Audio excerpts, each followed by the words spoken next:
Good morning students. बेटा next topic जिहड़ा आपां करना है वो है लेंस मेकर्स फार्मूला। इहदे लई तुसीं जिहड़ा डायग्राम देख रहे हो वो साडे को पॉइंट ऑब्जेक्ट है ते इहदे लई साडे को दो सरफेस हैगे आ, दो refracting surface x P1 Y ਤੇ ਸੈਕੰਡ ਸਰਫੇਸ ਹੈ x P2 Y। ਇੱਧਰ ਰਿਫਰੈਕਟਿਵ ਇੰਡੈਕਸ μ1 ਹੈ ਤੇ ਲੈਂਸ ਦਾ ਰਿਫਰੈਕਟਿਵ ਇੰਡੈਕਸ μ2। ਹੁਣ ਦੇਖੋ ਆਬਜੈਕਟ ਤੋਂ ਜਿਹੜੀ ਰੇ of light surface x P1 Y ਤੇ ਇੰਸੀਡੈਂਟ ਹੋ ਰਹੀ ਹੈ ਐਟ ਪੁਆਇੰਟ A1। ਇੱਥੇ ਆਪਾਂ ਐਂਗਲ आई शो किया, आई की एंगल ऑफ इंसीडेंस है। तो ये सरफेस की करेगा, इस इंसीडेंट रे नू रिफ्रैक्ट करेगा तो ये रे रिफ्रैक्ट होके प्रिंसीपल एक्सिस के पॉइंट I1 ते मीट कर जाएगी। इट मीन दैट इस ऑब्जेक्ट का रियल ते इनवर्टेड इमेज जोड़ा वो I1 ते बनेगा। ये केस है जो सिर्फ x P1 Y surface present है, सैकेंड सरफेस जोड़ा x P2 Y आप अजे कंसीडर नहीं किया। उस तो बाद जेकर आप x P2 Y सरफेस भी नाल कंसीडर कर लीए तो ये रे ऑफ लाइट जी इत्थों रिफ्रैक्ट होएगी। इस दो टाइम रिफ्रैक्ट होएगी, एक तो A1 ते रिफ्रैक्ट होना और ये रास्ते में सरफेस x P2 Y आ गया तो रिफ्रैक्शन A2 पॉइंट से भी प्रोड्यूस होनी है, क्योंकि ये रे ऑफ लाइट डेंसर तो रेयर मीडियम वाल जा रही है। इस करके ये जो नॉर्मल है, नॉर्मल तो परा वाल बैंड होके प्रिंसीपल एक्सिस नूं पॉइंट I ते मीट कर जाती है तो इमेज जिहड़ा है ऑब्जैक्ट ओदा फाइनल इमेज I ते बन जाता है जेकर आपां x P2 Y सरफेस ते x P1 Y सरफेस दोनों इंक्लूड कर दें। C ऑप्टिकल सेंटर है लेंस का, P1 first pole of lens, P2 second pole of lens. उस तो बाद इंसीडेंट रे ने प्रिंसीपल एक्सिस नाल जिहड़ा एंगल बनाया उन्होंने आप α1 शो किया। इमेज जिहड़ा पहला बनाया सीगा उन्हें यहाँ आप कह सकते कि ये जी रिफ्रैक्टेड रे सी A2 I1 इन्हें एंगल जिहड़ा बनाया वो है β1 तो फाइनल इमेज वाली जी रिफ्रैक्टेड रे है उन्हें प्रिंसीपल एक्सिस नाल एंगल बनाया β2। ये जो नॉर्मल है C2 A2 इन्हें एंगल प्रिंसीपल एक्सिस ने बनाया γ2 तो ये नॉर्मल जो C1 A1 है इन्हें एंगल बनाया γ1। उस तो बाद ये तुम देख रहे हो कि U की है distance of object from optical centre, V की है distance of image from optical centre, R1 is the first radius of curvature क्योंकि C1 distance between optical center and first center of curvature इन्हों आपां first radius of curvature show किया R1। इसी तरह distance between optical center and second radius of curvature C2 इन्हों आपां second radius of curvature R2 ना denote किया है। हुण देखो जदों ये सरफेस प्रेजेंट है x P1 Y इहदे लई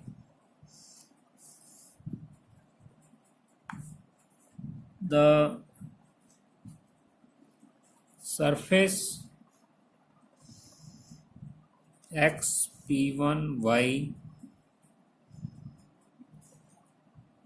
form the real image I1 ਤਾਂ ਇਸ ਤੋਂ ਪਹਿਲਾਂ ਆਪਾਂ ਜਿਹੜੇ ਕੇਸ ਕੀਤੇ ਆ ਰਿਫਰੈਕਸ਼ਨ ਐਟ ਕਨਕੇਵ ਸਫੈਰੀਕਲ ਸਰਫੇਸ ਲਈ, ਉਹਦੇ ਵਿੱਚ ਇੱਕ ਕੇਸ ਸੀਗਾ ਕਿ ਜੇਕਰ ਆਬਜੈਕਟ ਸਾਡਾ ਰੇਅਰ ਮੀਡੀਅਮ 'ਚ ਹੈ ਅਤੇ ਇਮੇਜ ਜਿਹੜਾ ਉਹ ਰੀਅਲ ਅਤੇ ਇਨਵਰਟਡ ਬਣ ਰਿਹਾ, ਉਹਦੇ ਲਈ ਆਪਾਂ ਇੱਕ ਇਕੁਏਸ਼ਨ ਓਬਟੇਨ ਕੀਤੀ ਸੀ। ਤਾਂ ਉਹ ਇਕੁਏਸ਼ਨ ਸੀਗੀ ਸਾਡੇ ਕੋਲ μ1 over P1O plus μ2 over P1I1, this is equal to μ2 minus μ1 over P1C1। ਹੁਣ ਜੇਕਰ ਲੈਂਸ ਥਿਨ ਹੋਵੇ, ਅਜੰਪਸ਼ਨਸ ਆਪਾਂ ਇਹ ਪੜ੍ਹਿਆ ਕਿ ਲੈਂਸ ਜਿਹੜਾ ਥਿਨ ਹੋਣਾ ਚਾਹੀਦਾ, ਜੇਕਰ ਇਹ ਥਿਨ ਹੋ ਗਿਆ ਤਾਂ P1 ਤੇ P2 ਇਸ ਆਪਟੀਕਲ ਸੈਂਟਰ ਦੇ ਨੇੜੇ ਪੁਆਇੰਟ ਆ ਜਾਣੇ ਆ, ਇਹ ਕਲੋਜ਼ ਆ ਜਾਣੇ ਆ। ਤਾਂ ਇਸ ਕਰਕੇ ਜਿਹੜੀ ਡਿਸਟੈਂਸ ਆਪਾਂ P1 ਜਾਂ P2 ਤੋਂ ਮੇਜਰ ਕਰ ਰਹੇ ਹਾਂ ਉਹਨੂੰ ਆਪਾਂ ਆਪਟੀਕਲ ਸੈਂਟਰ ਤੋਂ ਵੀ ਮੇਜਰ ਕਰ ਸਕਦੇ ਹਾਂ। Since lens is thin, therefore P1O ਇਹਨੂੰ ਆਪਾਂ ਨੀਅਰਲੀ ਇਕੁਅਲ ਟੂ CO ਲਿਖ ਸਕਦੇ ਹਾਂ। P1I1 ਇਹਨੂੰ ਨੀਅਰਲੀ ਇਕੁਅਲ ਟੂ CI1 ਲਿਖ ਸਕਦੇ ਹਾਂ। ਇਸੇ ਤਰ੍ਹਾਂ P1C1 ਇਹਨੂੰ ਨੀਅਰਲੀ ਇਕੁਅਲ ਟੂ C1 ਲਿਖ ਸਕਦੇ ਹਾਂ। ਤਾਂ ਇਹ ਇਕੁਏਸ਼ਨ ਸਾਡੇ ਕੋਲ ਆਏਗੀ put these values in equation number 1। ਇਹਨੂੰ ਆਪਾਂ ਇਕੁਏਸ਼ਨ ਨੰਬਰ 1 ਕੰਸੀਡਰ ਕਰ ਲੈਂਦੇ ਹਾਂ। μ1 ਓਵਰ P1O ਇਹਦੀ ਜਗ੍ਹਾ CO ਆ ਗਿਆ, ਪਲਸ μ2 ਓਵਰ P1I1 CI1 ਲਿਖਾਂਗੇ।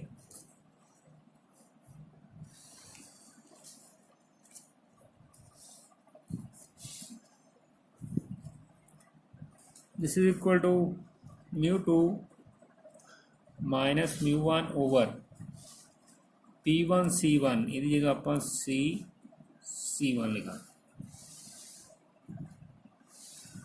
ਇਹਨੂੰ ਆਪਾਂ ਇਕੁਏਸ਼ਨ ਨੰਬਰ 2 ਮਾਰਕ ਕਰ ਦਿੰਦੇ ਹਾਂ।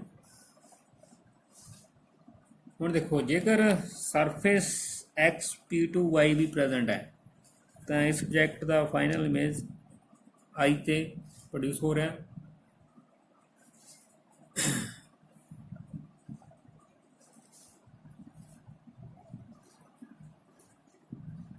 For refraction from surface XP2Y,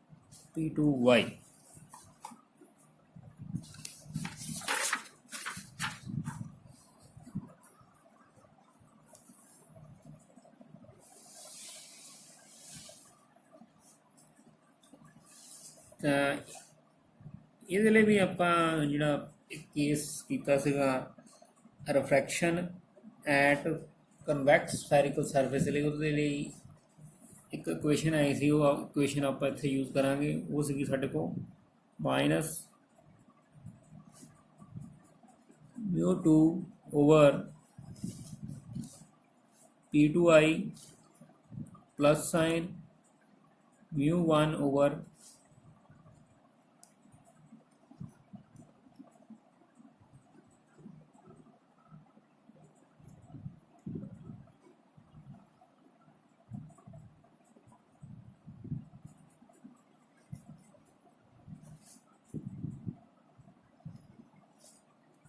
P2I is equal to μ2 minus μ1 over P2C2।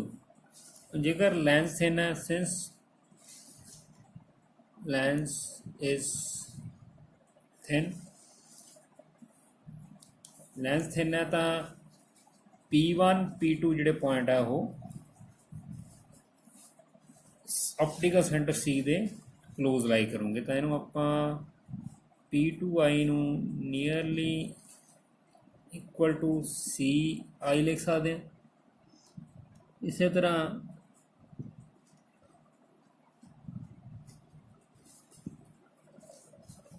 इतने P2I1 है, याद रखना P2I नू nearly equal CI।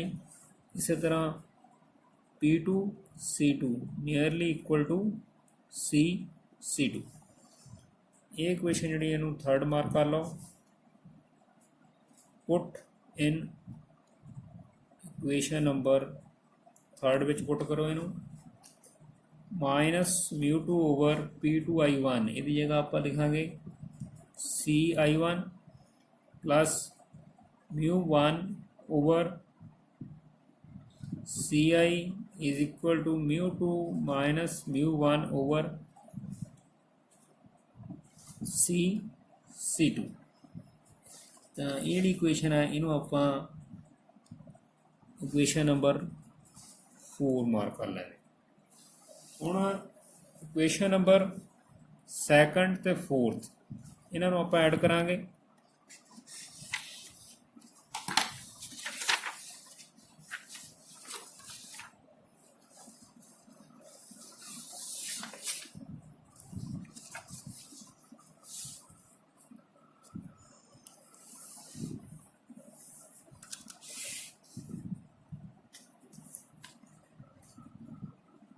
Adding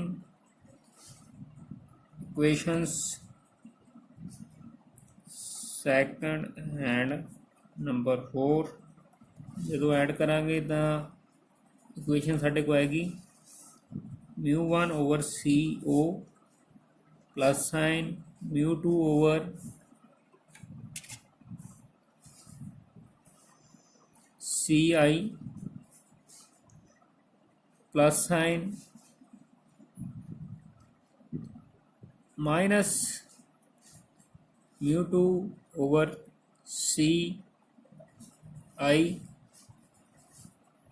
plus sign μ1/CI। This is equal to μ2 minus μ1/C1 plus sign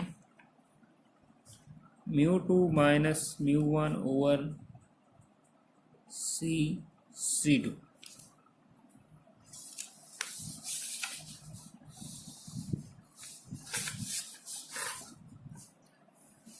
हम देखो ये μ2/CI ये पॉजिटिव है नैगेटिव है, एक दूजे ना कैंसल हो गए।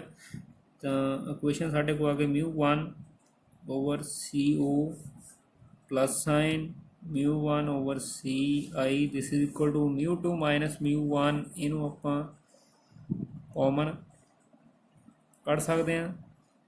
तो इधर रहेगा साढ़े को 1/C1 प्लस 1/C2।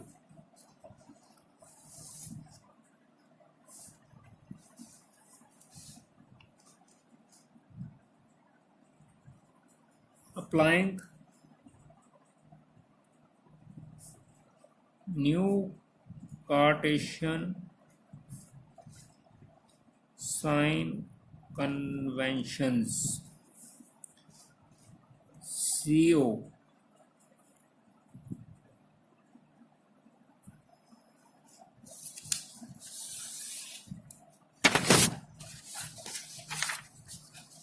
देखो CO की है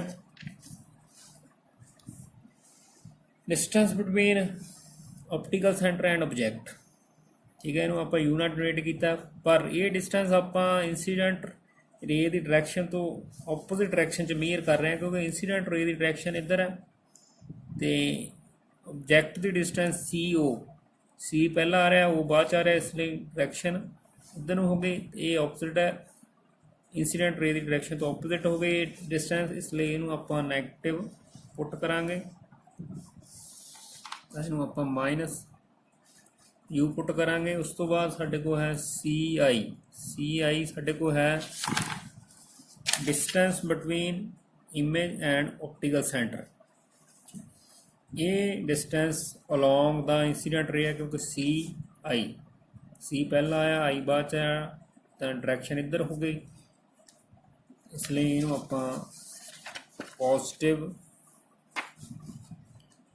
V पुट करांगे। उस तो बाद नैक्सट साढ़े को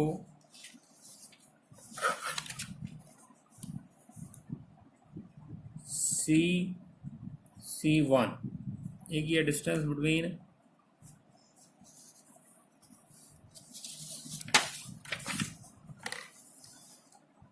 first centre of curvature and optical centre, इनू आपां R1 नाल डिनोट कीता सीगा। ए भी अलॉन्ग द इंसीडेंट रे है, इसलिए पॉजिटिव, इनू आपां प्लस R1 पुट करांगे। इस तरह C2 इनू आपां R2 नाल डिनोट कीता, पर ए डिस्टेंस C2 C इधर आ गया, C2 डायरैक्शन इधर हो गई, इंसीडेंट रे तो ऑपोजिट हो गए, इस करके माइनस R2 आपां इनू लिखा।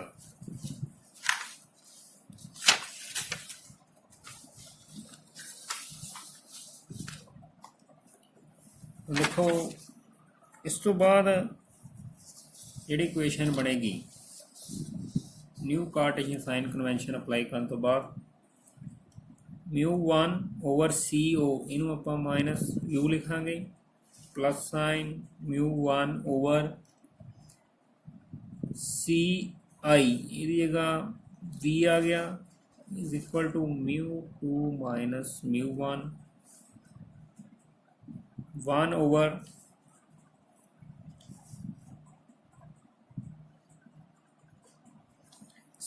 CC1 साढ़े को है R1 है, प्लस 1 ओवर CC2 ए माइनस R2 है। इनू आप लिख सकते हैं minus μ1 over U plus μ1 over V is equal to μ2 minus μ1 1 over R1 minus 1 over R2 dividing both sides by μ1 नाल डिवाइड करो, minus μ1 over U plus μ1 over V is equal to इधर भी डिवाइड करो μ2 over μ1 minus μ1 over μ1 1 over R1 minus 1 over R2 μ1 cancel, since μ2 over μ1 एक ही है mu दे equal, इत्थे आपां लिखांगे minus 1 over U plus 1 over V is equal to mu minus 1 over R1 minus 1 over R2।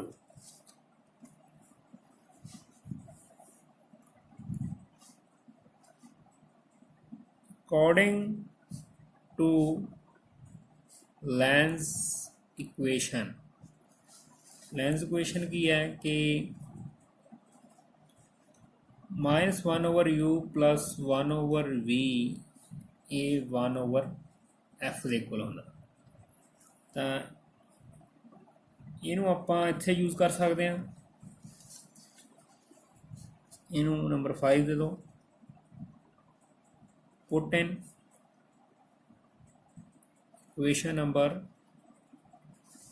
5 1 over F is equal to mu minus 1 over R1 minus 1 over R2। So ये जिहड़ा formula बनया या drive किया इनू आपां कहंदे आ lens makers formula. This equation is known as lens makers formula। So ਇਸ ਟੌਪਿਕ ਦੇ ਨਾਲ ਹੀ ਜਿਹੜਾ ਇਹ ਲੈਸਨ ਹੈ, second lesson refraction of light from unit number 6, ਇਹ ਕੰਪਲੀਟ ਹੁੰਦਾ ਹੈ। ਜਲਦ ਹੀ chapter number 3 dispersion of light ਦੇ ਕੁਛ ਟੌਪਿਕ ਆਪਾਂ ਡਿਸਕਸ ਕਰਨੇ ਆ, ਉਹਨਾਂ ਨਾਲ ਫਿਰ ਜਲਦੀ ਆਪਾਂ ਮਿਲਾਂਗੇ। Till then have a nice day.